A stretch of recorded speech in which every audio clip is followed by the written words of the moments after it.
Radhe Radhe friends, जय Shri Krishna. Veena Deepak Soni YouTube channel में आप सभी का स्वागत है। तो फ्रेंड्स, इस बार होली पर चंद्र ग्रहण है। फागुन पूर्णिमा 2 की है या 3 की है? व्रत कब करना है, पूजा कब करनी है और ग्रहण पड़ रहा है 3 तारीख को। चंद्र ग्रहण साल का पहला चंद्र ग्रहण है। इस दिन हमें लड्डू गोपाल जी की सेवा पूजा कैसे करनी है, क्या नियम होने चाहिए, कब उन्हें भोग लगाना है, कब शयन कराना है, संपूर्ण जानकारी आपको एक ही वीडियो में मिलेगी। तो प्लीज़ वीडियो को पूरा जरूर देखना फ्रेंड्स। मैं सबसे पहले आपको बता दूं कि तुलसी से रिलेटेड जो भी सवाल आ रहे थे, जैसे बहुत सारे लोगों को कमेंट आ रहे हैं कि दीदी हमारी तुलसी सूख गई है। तो देखो, अभी सर्दी का टाइम था इसीलिए तुलसी जी सूख गई है। अब आप तुलसी जी फिर से लगाइए, अब मौसम अच्छा हो गया है, तुलसी हरी भरी हो जाएगी। और कभी भी घर में एक तुलसी का वृक्ष पौधा नहीं होना चाहिए। ऐसा नहीं कि आप तुलसी जी का पूजन कर रहे हैं और उसी में से बार बार पत्ते तोड़ रहे हैं। आप ये सब नहीं होना चाहिए। तोड़ने के लिए पत्ते आप अलग से तुलसी रखें और पूजन वाली तुलसी को आप अलग रखें। ठीक है, इस तरह से घर में 2-3 तुलसी की कम से कम जरूर होना चाहिए। और तुलसी का जो पौधा बहुत ही शुभ होता है, इसे आप घर में जितना ज़्यादा लगाएंगे, मतलब घर को वृंदावन बना के रखें। हमारे यहाँ पर आप एक ही तुलसी नहीं है, बहुत सारी तुलसी के छोटे छोटे पौधे हमने छत पे लगा रखे हैं। आपके गार्डन में जहाँ पे भी आपके जगह हो, वहाँ पे आप तुलसी जी के बहुत सारे छोटे छोटे वृक्ष लगा ले, जिससे आपके घर का एनवायरनमेंट वृंदावन जैसा लगेगा। हमारे लड्डू गोपाल जी, कान्हा जी, भगवान विष्णु सभी को तुलसी पत्र अत्यधिक प्रिय है। जब भी हमें तुलसी लेनी होती है पूजा में चढ़ाने के लिए, भोग में रखने के लिए, तो हम वहीं से ले लेते हैं। चलिए, अब आते हैं अपने मेन टॉपिक पे। तो देखिए, 2 और 3 दोनों दिन ही पूर्णिमा तिथि रहने वाली है, लेकिन जो व्रत की पूर्णिमा है वो हम 2 को ही मानेंगे, क्योंकि एक तो पूर्णिमा तिथि में चंद्रमा का पूजन होता है, जो कि संध्या के समय प्रदोष काल में 2 तारीख को पूर्णिमा शुरू होने जा रही है। अब पूर्णिमा के साथ क्योंकि भद्रा भी है, तो कुछ लोगों ने कमेंट किया है कि क्या भद्रा में हम सत्यनारायण भगवान की कथा कर सकते हैं या पूजा कर सकते हैं चंद्र देवता का? तो हाँ जी, बिल्कुल। पूजा पाठ भी भद्रा काल में मनाही नहीं होती है, बल्कि इस समय में की गई पूजा पाठ का फल हमें कई गुना हो के मिलता है। ठीक है, तो आप 2 तारीख को व्रत करें और 2 तारीख को ही आप पूर्णिमा व्रत में चंद्रमा की पूजा करें। सत्यनारायण भगवान की कथा भी आप 2 ही तारीख में कर ले, तो 2 की शाम को आप कथा कर सकते हैं। ठीक है, तो देखिए, 3 तारीख को दोपहर में 3:20 से चंद्र ग्रहण शुरू हो रहा है, जिसका सूतक काल 9 घंटे पहले ही लग जाता है। तो यानी सुबह 6 बजे से ही मंदिरों के पट बंद रहेंगे, कोई पूजा पाठ नहीं होगी। अगर आप गृहस्थ में हैं, अगर 6 बजे से पहले आप पूजा पाठ कर सकते हैं, अपने लड्डू गोपाल जी की सेवा कर सकते हैं, भोग लगा सकते हैं, तो बहुत अच्छा है। जिसके लिए आपको ब्रह्म मुहूर्त में उठना पड़ेगा, लेकिन सभी के लिए पॉसिबल नहीं हो सकता। फिर आप 3 तारीख को पूरे दिन पूजा मानसिक रूप से करें, मंत्रों का जाप करें, पाठ कर सकते हैं, जो भी आपको करना हो। अलग बैठ के मंदिर से में पर्दा लगा डालें, मंदिर का दरवाजा लगा बंद कर दे। ठीक है, और संध्या के समय 3 तारीख को शाम 6:30 के करीब ग्रहण समाप्त हो रहा है। तो उस समय में घर में झाड़ू पोछा तो लगा नहीं सकते, तो आप क्या करेंगे, शाम की झाड़ू तो आप पहले ही नहीं निकाल दे, दिन छिपने से पहले। ठीक है, और देखिए, जो भी घर की मुख्य महिला है गंगा जल मिले पानी से स्नान जरूर कर ले। और जो घर में जो बच्चे बुजुर्ग है जो नहीं नहा सकते, वो उनके आप वस्त्र जरूर बदला दे, वे हाथ पैर मुंह धुलवा दे। ठीक है, और स्नान करके आने के बाद मंदिर के पट खोले, भगवान को उठाए। तो देखिए, रात में भगवान को किसी को स्नान नहीं कराना है। आप खाली गंगा जल छिड़के थोड़ा कपड़े से मंदिर आप साफ कर ले, पहुँच ले, आप धूप दीप जलाए, मंदिर में घंटी बजाए, पूजा आरती करे, भोग लगाए, इस तरह से। और उसके बाद अपने किचन वगैरह को, गैस चूल्हे को अच्छे से साफ करके आप सात्विक भोजन बनाएं, भगवान को भोग लगा के सभी लोग प्रसाद ग्रहण करें। और जैसे कि जो भी लोग पूर्णिमा का व्रत करते हैं 2 ही को करेंगे, 2 तारीख को ही करेंगे, और सत्यनारायण भगवान की कथा हो गई, चंद्रमा की पूजा भी हो गई, सब 2 तारीख को ही करेंगे। लेकिन जो दान पुण्य होता है वह हम 3 तारीख को करेंगे। अब किसी ने कमेंट किया था कि बस समय तो ग्रहण चल रहा होगा, तो क्या हम दान कर सकते? तो जी हाँ, बिल्कुल, आप ग्रहण काल में दान कर सकते हैं। अगर आपको कोई जरूरतमंद या कोई ब्राह्मण दिख जाए तो आप उन्हें भी दे सकते हैं। ठीक है, और ग्रहण में दान करने की बिल्कुल मनाही नहीं होती है, बल्कि बहुत ही शुभ माना जाता है, अच्छा माना जाता है। चंद्र ग्रहण है तो सफ़ेद चीज़ों का दान ही होगा, जैसे कि चावल, दूध, इस तरह की चीजें, और दक्षिणा जरूर होनी चाहिए। आप सीधा भी निकाल कर दे सकते हैं, जैसे आटा, दाल, चावल, सब्जी, इस तरह से। तो देखिए, दान हमेशा अपनी सामर्थ्य के अनुसार ही करना चाहिए, तो जो भी जितना बन पड़े, लेकिन दान आप जरूर से करिएगा। और देखिए, लड्डू गोपाल जी की सेवा आप 2 तारीख को पूरे दिन अच्छे से करें। रात्रि में उन्हें अच्छे से भोग लगा के और तभी आप उनका शयन करा दें। फिर आपको 3 तारीख, अगर आप सुबह में जल्दी नहीं उठते हैं तो 3 तारीख को उन्हें ऐसे ही सोने दें आप उनको। देखिए, वैसे भी हम लोग रात्रि को शयन तो करा ही देते हैं, और अगले दिन क्योंकि चंद्र ग्रहण है, देखिए जब भी सूर्य ग्रहण या चंद्र ग्रहण होता है तो किसी भी विग्रह को, किसी भी भगवान को स्पर्श करना, धूप दीप जला के पूजा करना, यह अच्छा नहीं माना जाता है। घंटी वगैरह नहीं बजाई जाती इस समय पे। हम मानसिक रूप से आप जितना ज़्यादा हो सके जप करें, क्योंकि कहते हैं ग्रहण काल में किया हुआ जब तब आपके लिए बहुत ज़्यादा विशेष फलकारी होता है। जैसे जो चंद्रमा कष्ट में है तो सूर्य कष्ट में है, ग्रहण के समय वो ही बलवान होते हैं। देखिए, सूर्य और चंद्र हमारे ऐसे 2 ग्रह जिनके बिना हमारा जीवन हम सोच भी नहीं सकते, क्योंकि सोच कर देखिए, अगर यह नहीं होंगे तो पृथ्वी पर चारों ओर अंधकार छा जाएगा। कोई फूल ना कोई वनस्पति को, खेत खलियान में अन्न की उपज होती है। जो जिस समय वो कष्ट में है तो उस समय में उनके लिए प्रार्थना करनी चाहिए। और देखिए, हम भोजन तो नहीं बनाएंगे, चंद्र ग्रहण में सुबह आप बना के ले, सूतक के समय भोजन बनाया जा सकता है, ले कोई दिक्कत नहीं।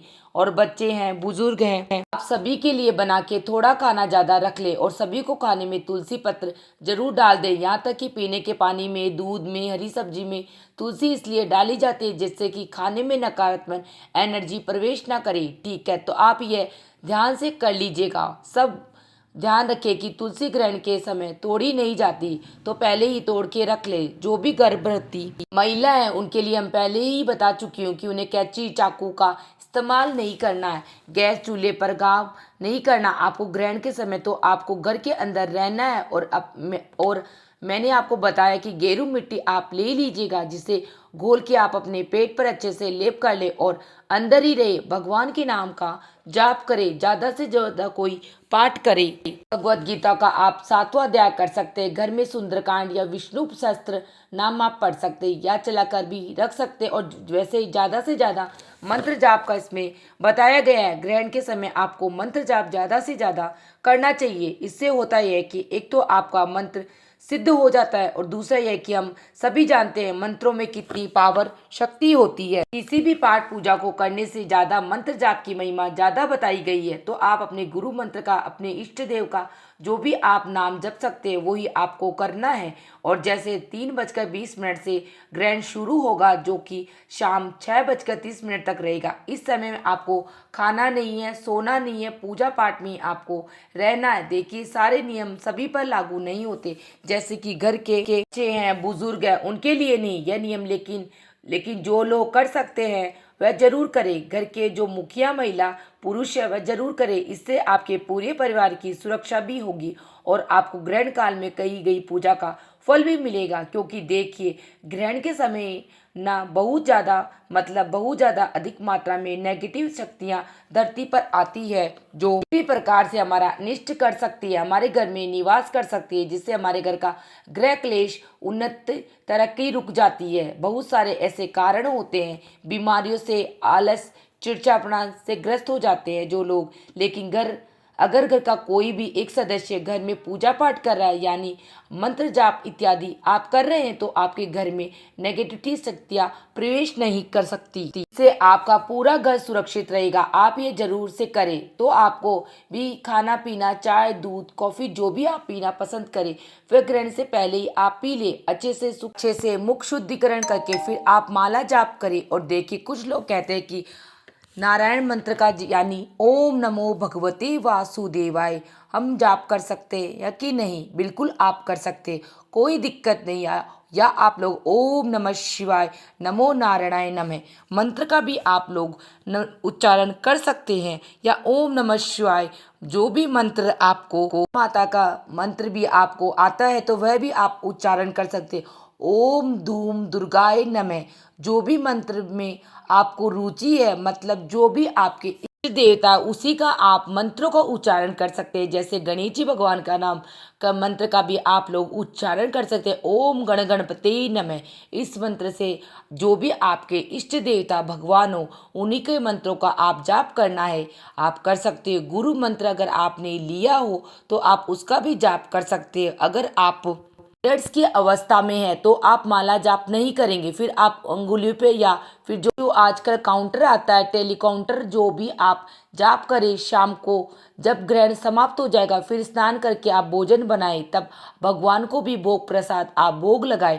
ठीक है, इस तरह से आपको ग्रहण का नियम जरूर करना है। और जो भी लोग भी कह रहे हैं ना हमारे लड्डू गोपाल छोटे, अब हम तो कई बार भोग लगाते हैं, ऐसे कैसे चलेगा? तो देखिए ऐसा नहीं है, वो परम पिता परमात्मा परमेश्वर है, जो कि कोई सांसारिक बच्चे नहीं है। जब आप कुछ खाने बैठेंगे और मानसिक रूप से आप उनका ध्यान भी कर लेंगे तो वह प्रभु आइए पहले आप भोग ग्रहण कीजिए, तो समझ लीजिएगा उन्होंने वह स्वीकार कर लिया, क्योंकि प्रभु सिर्फ भाव स्वीकार करते हैं। तो हम पीरियड्स के टाइम में पूजा नहीं करते, दूर से ही हम हाथ जोड़ लेते हैं, मानसिक रूप से भोग लगाते हैं। वैसे ही ग्रहण के समय सूतक तक के दिनों में शास्त्रों में मनाही की गई है। ठीक है, और कोई भी हमें पूजा पाठ शास्त्रों के विरुद्ध जाके नहीं करना। और दान भी हमें आपको बता ही दिया है, दान आप अपने पितरों के निमित्त या जो भी जरूरतमंद हो ब्राह्मण को आप दान निकालना चाहते हैं, वह आप 3 तारीख में आराम से कर सकते हैं, उसमें में कोई दिक्कत नहीं है। और होली का दहन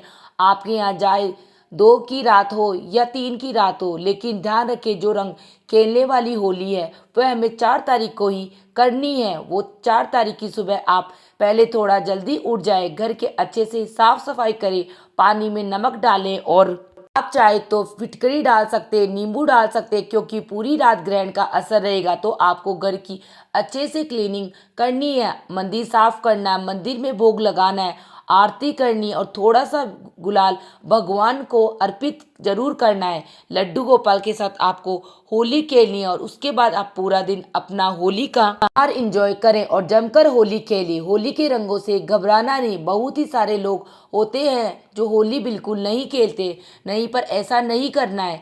साल भर का त्योहार है, रंग लगाना बहुत जरूरी होता है। देखिए बहुत सारे लोगों को होली खेलना पसंद नहीं होता, घर गंदा होगा, ऐसे वैसे होगा, नहीं, ये आपको बिल्कुल नहीं करना है, क्योंकि होली साल भर त्योहार रंग बिरंगे रंगों की तरह आपके जीवन में भी हमेशा कलरफुल रंग बने रहे, ऐसी कामना के साथ आपको होली जरूर खेलनी है। क्योंकि जो लोग होली खेलना पसंद नहीं करते वह बहुत बड़ा दोष लगते हैं और अपने सर पे, क्योंकि देख इनके यहाँ किसी की मृत्यु हो गई होती है या कुछ अशुभ हो गया होता है, कोई दुर्घटना घट गई होती है, वहीं पर होली नहीं खेली जाती है, त्योहार नहीं मनाए जाते। तो आप ऐसा काम बिल्कुल ना करें, आप थोड़ी सी ही खेलें चाहे, लेकिन होली जरूर खेलें। और पूर्णिमा पूजा की मैंने आपको वीडियो पहले ही डाल दिए, कैसे चंद्रमा की पूजा करनी है, कैसे सत्यनारायण भगवान की कथा करनी है। तो वह वीडियो अगर नहीं देख पाए तो आपने वह आप जरूर देख लीजिए, जिसके आपको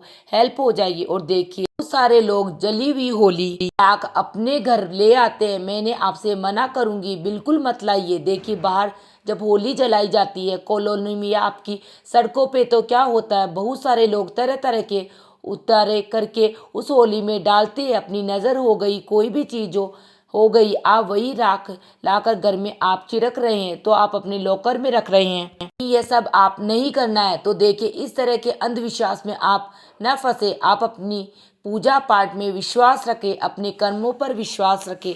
आपके घर में हमेशा पॉजिटिविटी रहेगी, आपका घर हमेशा धन धान्य से भरा रहेगा। तो हमने आपको होली से जुड़ी, पूर्णिमा पूजा से जुड़ी, ग्रहण से जुड़ी पूरी जानकारी दे दी। आई होप आप लोगों को मेरा वीडियो अच्छा लगा होगा। वीडियो पसंद आए तो वीडियो को लाइक कर लेना और शेयर कर लेना, और कमेंट बॉक्स में राधे राधे या जय श्री कृष्णा लिख के मुझे बहुत बुरा, मेरी वीडियो आप लोगों के लिए थोड़ा सा भी यूज़फुल है तो प्लीज़ वीडियो को लाइक कर लेना, चैनल को सब्सक्राइब कर लेना, फिर जिससे आने वाली वीडियो के नोटिफिकेशन आप लोगों को मिल सके। वीडियो देखने के लिए आप सभी का धन्यवाद। मिलते हैं नेक्स्ट वीडियो में। राधे राधे फ्रेंड, जय श्री कृष्णा।